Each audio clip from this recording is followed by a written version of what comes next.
ويغفر لكم ذنوبكم ومن يطع الله ورسوله فقد فاز فوزا عظيما.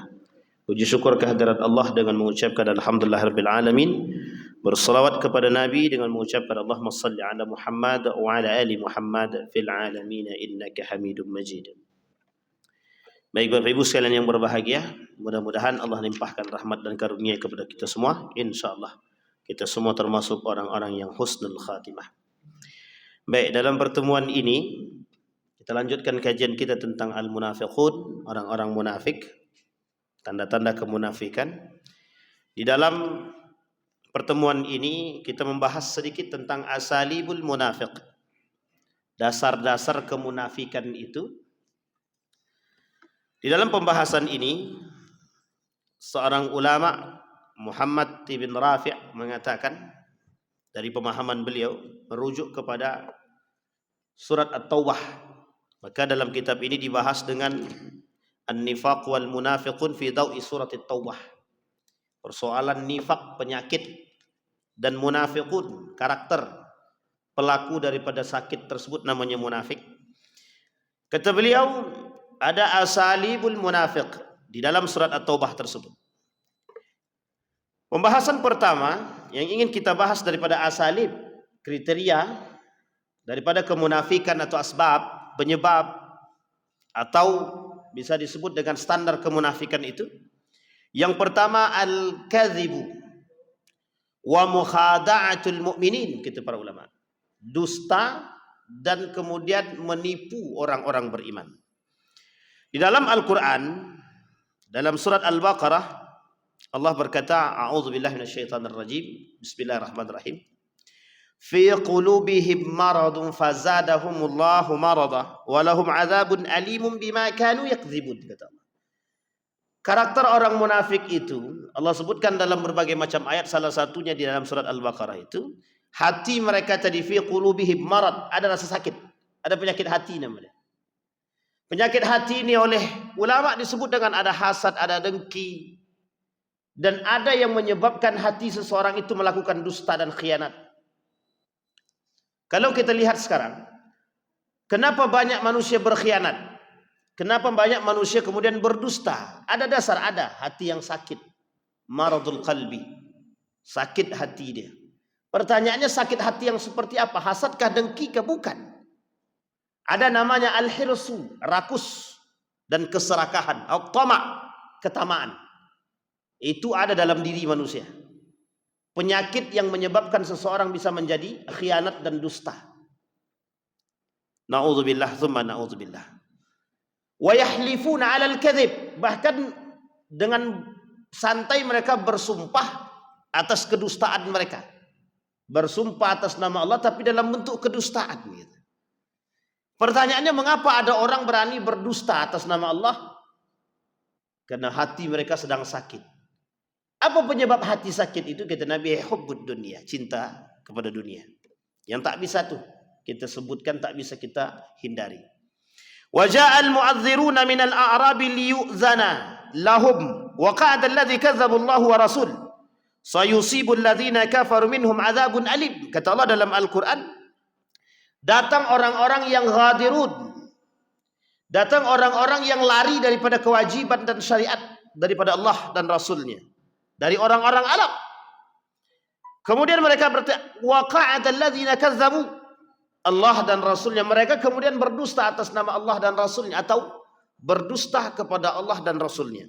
Sayusibul ladzina kafaru minhum azabun alim. Mereka akan dikenakan oleh Allah azab yang sangat pedih. Dan janji itu sudah. Fa'aqabahum nifaqan fi qulubihim, kata Allah, di dalam hati mereka, orang yang mudah melakukan dusta, pembohong, berkhianat, bermuka dua, itu dalam diri dia. Fa'aqabahum nifaq, dibuat atau ditusuk atau dibenamkan rasa nifak dalam diri dia. Kemudian ila yaumil yalqaun, sampai kemunafikan itu terbenam dalam hati dia sampai masanya kelak dia bertemu dengan Allah. Apakah orang yang munafik ini bisa bertemu dengan Allah? Tidak. Maksudnya apa? Yauma yalqal azab, sampai mereka bertemu dengan azab dia. Na'udzubillah tsumma na'udzubillah. Jadi jangan remehkan sifat yang kecil, yang nifak itu. Penyakit nifak ini tidak bisa diremehkan. Itu penyakit yang paling berbahaya yang ada dalam diri seseorang. Makanya sampai Nabi berani kata orang yang mudah berdusta itu, orang yang mudah berdusta, itu sampai dikatakan oleh Nabi hatta yuktaba 'indallahi kadzdzab. Sampai tercatat oleh Allah, ditulis oleh Allah di jidat dia itu sebagai seorang pendusta itu. Bayangkan Allah pahamnya. Orang yang terbiasa dengan dusta itu dipanggil Allah, pendusta sini. Allah yang manggil begitu. Makanya Nabi kata ra'sudz dzunubi al-kadzibu. Bapak daripada segala dosa itu, yaitu dusta itu. Jadi tidak bukan main-main persoalan dusta itu. Karena memang kata Nabi paling banyak pengisi akhir zaman itu para pendusta semua isinya itu. Akhir zaman kata Nabi 70 kadzdzab, 70 para pendusta kata Nabi di akhir zaman. Oh, sekarang bukan 70 itu, semuanya dusta. Makanya kata sebelum ceramahnya Dr. Yahya Walani sebelum beliau meninggal itu, apa kata beliau? Kenapa dia tak sanggup lagi hidup di muka bumi ini, selalu doanya mati. Isi di muka bumi ini dari awal sampai akhir semuanya penipu dan pendusta kata dia, dan munafik gitu. Makanya dia minta mati terus. Beberapa hari yang lalu saya cerita kepada guru saya. Saya balik ke kampung halaman, saya cerita sama guru saya. Ustaz, saya bilang, ingin hati ini buat pondok dan menetap. Kenapa begitu? Setelah kami coba pelajari tentang akhir zaman itu, ternyata isinya manusia pendusta semua di akhir zaman itu, Ustaz. Apa kata beliau? Memang begitulah isi nanti di akhir zaman. Beliau cuma kasih nasihat satu saja. Jaga dirimu, kata dia. Jaga dirimu dan jaga keluargamu. Berat Bapak Ibu. Kita disuruh menjaga diri kita dan keluarga kita di zaman yang penuh serba dengan kedustaan itu. Masya Allah. Sulit. Na'udzubillah tsumma na'udzubillah. Nah, kembali kepada poin tadi. Maka yang pertama, asalibnya itu. Kunci daripada kemunafikan nifak itu. Sampai Allah kata ditanamkan di dalam diri dia nifak. Kalau orang itu terbiasa dengan dusta itu. Orang yang membiasakan diri dia dengan dusta sampai ditanam dalam dia sebagai seorang nifak itu atau munafik itu sudah berat itu. Karena nanti bukan hanya sekadar sifat yang dia lakukan. Nifak yang tertanam dalam diri dia itu bukan hanya sebatas sifat. Tapi sampai pada keyakinan, i'tiqad. Sampai dia berani berdusta kepada Allah dan Rasulnya. Na'udzubillah. Wa yahlifuna billahi lakum liyurdukum. Wallahu wa rasul. Wa ahaqqu an yardu in kanu mu'minin. Kata Allah, yang paling berhak mendapatkan keimanan, keridhaan Allah hanya orang-orang beriman, bukan orang-orang munafik. Orang munafik memanfaatkan keimanan itu. Orang-orang munafik memanfaatkan itu untuk bisa mendapatkan kedustaan, mendapatkan ridhonya Allah. Tidak bisa. Wong dalam hati dia memang tidak ada iman. Orang munafik itu dikatakan oleh para ulama, la imana fi qulubihim, tak ada iman. Mana mungkin orang beriman itu mau mendustakan Allah? Itu tidak mungkin. Makanya mohon maaf, satu perbuatan yang zahir yang hari-hari ini yang kita sering lihat adalah sumpah palsu.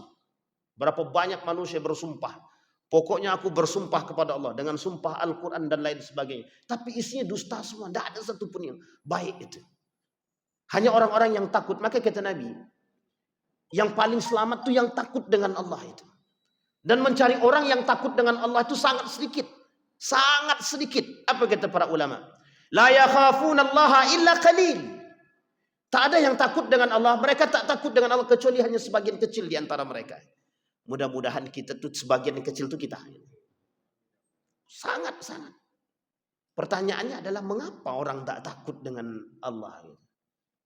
Makanya Dr. Mustafa Umar sampai bilang itu dalam menukil daripada riwayat yang lain itu. Laisal alim bi kasratir riwayah walakinnal alim bi kasratil khasyah. Orang alim itu bukan karena banyak riwayat, bukan karena banyak membaca buku, bukan. Yang paling takut dengan Allah itu yang paling alim. Karena setiap dia berjalan, dia takut tergelincir daripada jalan itu. Makanya mohon maaf, Buya Hamka itu termasuk orang yang dia menulis buku judulnya Tasawuf Modern. Itu sebenarnya cara memaknakannya sederhana saja. Orang yang modern, dihidup di zaman modern ini bertasawuf. Bagaimana cara bertasawuf itu? Dunia tak dia tinggalkan, tapi hidup di dunia serasa harus berhati-hati. Coba bayangkan. Meninggalkan dunia tidak, tapi hidup dalam dunia penuh dengan kegelapan. Makanya dalam bahasa Al-Quran itu ada kamiskatin fiha misbah. Itu kalimat miskat itu artinya dalam ruang yang sangat gelap, segelap-gelap ruangan itu. Nifak ini, penyakit nifak ini, itu penyakit yang membuat semua hati kita bisa gelap. Maka butuh satu titik yang kecil, di antara lubang yang kecil itu ada lampu yang kecil saja. Tapi lampu yang kecil tadi mampu sangat menerangi ruangan yang begitu gelap tadi. Ini yang disebut dengan miskat. Kamiskatin fiha misbah. Yang di dalam ruangan bolongan kecil tersebut ada lampu. Nah, lampu ini kemudian menerangi hati dia. Itu yang disebut dengan iman dan takwa itu. Dan rasa takut tadi. Orang beriman tapi tidak takut kepada Allah itu tidak beriman itu. Jangan ngaku. Maka jangan cepat-cepat kita menghakimi, orang itu soleh kali. Kalau dia tak takut dengan Allah, dia tidak soleh. Kalau dia tak takut dengan Allah, bukan orang alim. Karena sifatul alim, sifatnya orang alim itu khasyah, takut. Kata Imam Hasan Al-Basri, salah satu sifat daripada orang alim itu ya takut. Tapi kebalikannya, sifatnya orang munafik itu adalah sombong, kizib, angkuh, dan tak takut kepada Allah. Di dalam pembahasan ini, di dalam kitab ini dibahas itu persoalan masjid dirar itu. Berapa banyak sekarang masjid dirar itu muncul. Na'udzubillah itu mana. Saya tak katakan siapapun. Tapi berapa banyak hari ini masjid dirar itu muncul. Tujuannya hanya untuk, mohon maaf. Mencela dan mencaci dan memaki dan menjelekkan satu dengan yang lain. Kalau bukan asas kemunafikan, asas apa? Tidak ada. Mukhada'atul mu'minin, kata para ulama. Mukhada' apa? Menipu orang-orang beriman. Apa maksud mukhada'atul? Menipu orang-orang beriman itu su'ul mu'min. Dia mencelakai orang beriman, dia mencaci maki orang beriman, menyakiti orang beriman, itu mukhada'atul mu'minin. Bagian daripada kemunafikan. Oke, kita tidak bisa. Ketika kita ini telah menyakiti hati, satu hati saja orang beriman kita sakiti, itu bisa masuk dalam kategori munafik. Nah, ini yang paling berat bagi kita. Bisa dimasukkan dalam kategori munafik. Na'udzubillah. Suma na'udzubillah. Baik, kemudian Allah kata, innamas sabilu 'alal ladzina yasta'dzinunaka wa hum aghnia radu bi an yakunu ma'al khawalif wa taba Allahu 'ala qulubihim fahum la ya'lamun. Apa kata Allah? Radu bi an yakunu ma'al khawalif. Ada orang-orang di antara mereka itu, orang nifak itu, senang dia ketika berada di antara orang-orang yang berbeda. Wa taba'a fi qulubihim. Kemudian Allah katakan dalam diri dia, memang betul-betul engkau berbeda. Yang membedakan dia apa? Hati dia. Yang membedakan ada sifat dia. Yang membedakan dia adalah karakter dia. Siapa mereka? Munafiqun. Yang keluar daripada barisan orang-orang beriman. Dan mereka aminu nabi. Mereka merasa aman di situ. Kata Allah, orang munafik ketika berkumpul dengan kelompoknya, mohon maaf, syaitan, para iblis, para pelaku-pelaku kemunafikan, dia nyaman di situ. Dan dia tak akan nyaman bersama orang-orang beriman. Tak akan nyaman. Kenapa? Karena bagi dia orang beriman itu adalah musuh dia. Sekalipun itu saudara dia. Nah, maka Bapak Ibu sekalian yang berbahagia, kalau kita merujuk kepada pemahaman ini, sekarang banyak itu orang-orang yang munafik itu berada di tengah-tengah kita. Dia tak nyaman. Kenapa dia tak nyaman? Karena dia bukan bagian daripada kita. Tapi mengapa mereka bersama itu nyaman? Karena dia sama-sama munafiknya. Makanya mohon maaf Bapak Ibu sekalian yang berbahagia. Nifak itu, munafik itu hanya berada pada posisi-posisi yang dunia saja. Tak ada yang lain. Tak ada orang munafik itu yang memikirkan akhirat itu. Tidak ada. Tidak ada sama sekali. Makanya jangan sampai kita ini termasuk orang-orang yang munafik yang berpikir tentang hal demikian. Tidak ada Pak. Tidak ada sedikit pun orang munafik itu berpikir akan akhirat itu. Tidak ada. Uniknya orang munafik itu hampir sampai pada pengingkaran akan akhirat. Orang munafik dahulu masih takut dia dengan neraka. Orang munafik sekarang neraka pun ditantangnya. Coba bayangkan kasus video orang munafik itu yang mempermainkan yang dijadikan video neraka itu dijadikan candaan. Sekarang tersebar di mana-mana video itu. Seolah-olah dengan aplikasi AI atau artificial intelligence itu dia bisa buat video. Kami sekarang sedang di neraka. Itu orang-orang munafik. Na'udzubillah itu mana na'udzubillah. Tapi ingat, Orang yang mempermainkan Allah dan Rasulnya, sesungguhnya tempat mereka jelas. Dan orang yang meminta akan apa yang mereka inginkan, Allah berikan. Na'udzubillah. Kita doa kepada Allah. Mudah-mudahan orang-orang seperti itu cepat taubat.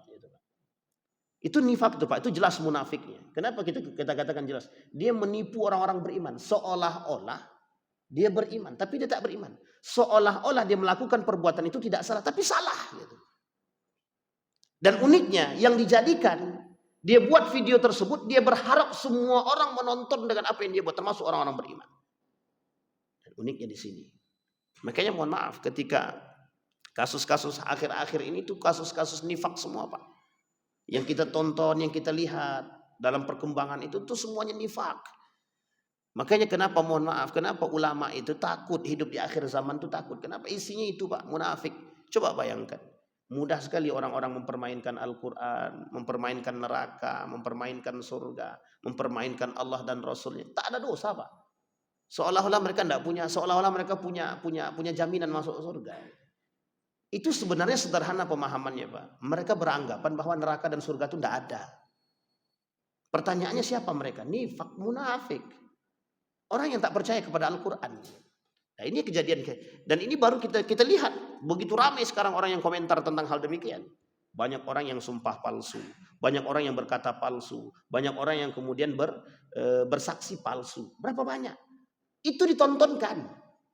Artinya apa? Banyak orang-orang yang melakukan persaksian palsu. Banyak orang-orang yang mohon maaf melakukan sumpah palsu. Banyak orang-orang yang berdusta, perkataan palsu. Pertanyaannya, ketika 3 ini saja kita kumpulkan di dunia ini, itulah isinya di muka bumi ini Pak. Sehingga kalau kita tidak takut kepada Allah, kita tidak menjadi orang yang paling aneh di antara mereka itu. Maka mohon maaf, kita ini orang beriman yang berada di antara ketiga ini, itu kita merasa aneh, sangat aneh sekali. Nah kalau kita merasa aneh di antara mereka, kita termasuk orang beriman. Tapi kalau kita merasa bangga berada di antara mereka, kita termasuk bagian daripada mereka. Apa kata Allah dalam Al-Quran? Fala taqudu ma'ahum. Jangan duduk bersama mereka. Kalau kita masih duduk, innakum idzan misluhum. Kalian tidak jauh beda dengan mereka. Maka orang munafik tidak mau duduk dengan orang beriman. Panas pantatnya Pak. Kenapa? Karena mereka bukan bagian daripada aku. Bukan, memang mereka bukan bagian daripada kita. Dan kita bukan bagian daripada mereka. Kenapa? Allah janjikan surga untuk orang beriman, bukan untuk orang munafik. Tapi Allah janjikan neraka jahanam bagi orang-orang munafik. Maka salah satu perbuatan mereka adalah menipu orang-orang beriman. Apa yang mereka lakukan untuk menipu orang-orang beriman? Dengan perbuatan mereka. Ada yang bergabung dengan kaum munafik yang lain. Ada yang bergabung dengan orang kafir. Banyak Pak. Dan itu kita temukan. Nah, kemudian di dalam kalimat yang lain. Di dalam surah wasuratul karimah tu'rad kadzab haula'il munafiqina fi majalatil arba'ah. Dalam surat Taubah ini ada fi iddi'aihim al-iman ma'a ibtanihimul kufr. Apa kata Allah? Orang munafik dalam surat At-Taubah itu disebutkan. Satu di antaranya mereka menampakkan keimanan tapi mereka sembunyikan kekufuran. Nah, itu yang terjadi pada masa baginda Nabi Muhammad SAW. Makanya mohon maaf kenapa dibangunkan Masjid Dirar itu. Nabi sebenarnya kalau tidak dikasih tahu oleh Allah tidak akan tahu Nabi itu. Nabi kalau tidak dikasih tahu oleh Allah tidak akan tahu. Apa itu Masjid Dirar? Tidak tahu Nabi. Pulang dari perang Tabuk dapat perintah hancurkan tuh masjid, namanya Masjid Dirar. Allah abadikan dalam Al-Qur'an itu. Coba bayangkan masjid bersama dengan orang-orang beriman. Orang tahu bahwa masjid itu adalah tempat sholatnya orang-orang beriman. Tempat sholatnya orang-orang Islam. Pertanyaannya kenapa dibangun? Yang bangun orang munafik yang tujuannya untuk membunuh baginda Nabi Muhammad SAW. Sekarang ada masjid yang tujuannya untuk membungkam dan membunuh orang-orang beriman. Itulah kemunafikan, nifak. Mudah-mudahan ada manfaat bagi kita semua. Mudah-mudahan dalam ceramah yang singkat ini bisa menambah semangat kita untuk terus istiqamah menjadi orang beriman. Berat memang, apalagi di akhir zaman ini sangat berat. Tapi insya Allah istiqamah adalah akhir daripada perjalanan orang beriman. Fa'tabiru ya lil afsar la'allakum tuflihun. Assalamualaikum warahmatullahi wabarakatuh.